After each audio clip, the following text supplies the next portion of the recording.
Welcome back to Kansas City Live. Hanukkah began this past Saturday at sundown. The Jewish holiday is observed for 8 days and nights.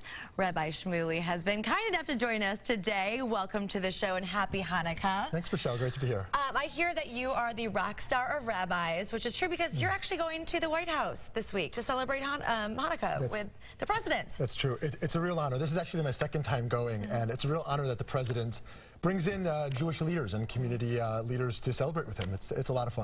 So tell us, what is the meaning of Hanukkah?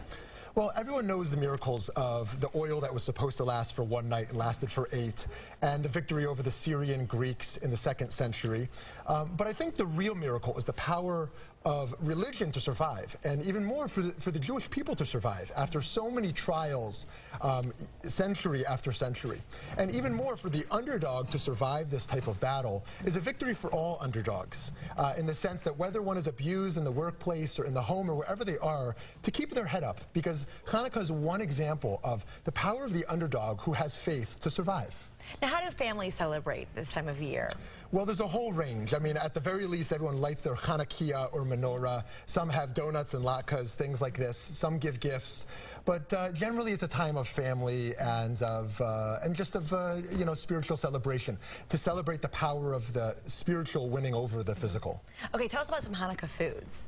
Hanukkah foods. Well, I have to recommend my wife's. My wife is the best cook. We happen to be vegans, and she manages to make latkes without eggs, which is pretty amazing. So it's a potato latke, which is made from oil, and there's sufganiot, which is a special type of donut. At my synagogue, Kehilath Israel, we have a party this week that is demonstrating a lot of the various foods that we eat. Wonderful. So what determines when Hanukkah starts each year? It's always the 25th of Kislev, the Hebrew month of Kislev, which just started this Saturday night. And what we're really doing on this holiday is celebrating the spiritual light inside each of us. That all of us have this human dignity and this great gift and talent that we want to share with others in the world. And so that's what we're ultimately doing this week, is going around and lighting our menorahs in our homes and in our fields to show the world not only that this miracle that the Jewish people still survive, but the universalistic message that in every human being is this great light, this inspiration to be shared in the world. And tell us how kids celebrate Hanukkah. I know it means a lot to them. Oh, kids are a lot of fun. Generally, they're dancing or playing dreidel or setting off little bonfires here and there. We try to limit that part. But, you know, kids love it because it falls out around Christmas time as well, which is a great opportunity for Jewish-Christian relations to celebrate together. And we're going to have a bunch of kids at our synagogue actually dancing and lighting the menorah this year. So how can Christian families celebrate Hanukkah? I think the best way to celebrate is in the activist spirit.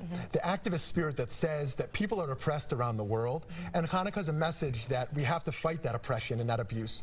Jews and Christians can work together to find anyone abused or oppressed here in Kansas City or in the world, and to work and to collaborate together as people of different faiths to fight that oppression. So when are you heading off for D.C. then? I'm headed out Thursday. And to celebrate. It's a pretty amazing thing. They make all the food kosher in the White House, and the president comes out and lights the menorah. And through my work with Uri Litzedek, a national social justice organization, I was invited, and many others who are trying to change the world each day are coming together to celebrate, which is amazing. But the greatest miracle for me is really my wife and the baby we're expecting next month. That's really our Hanukkah gift this year. Oh, wow. Well, congratulations to you and happy Hanukkah. Thank you for joining us on the show. Great to be with you, Michelle. Thank you.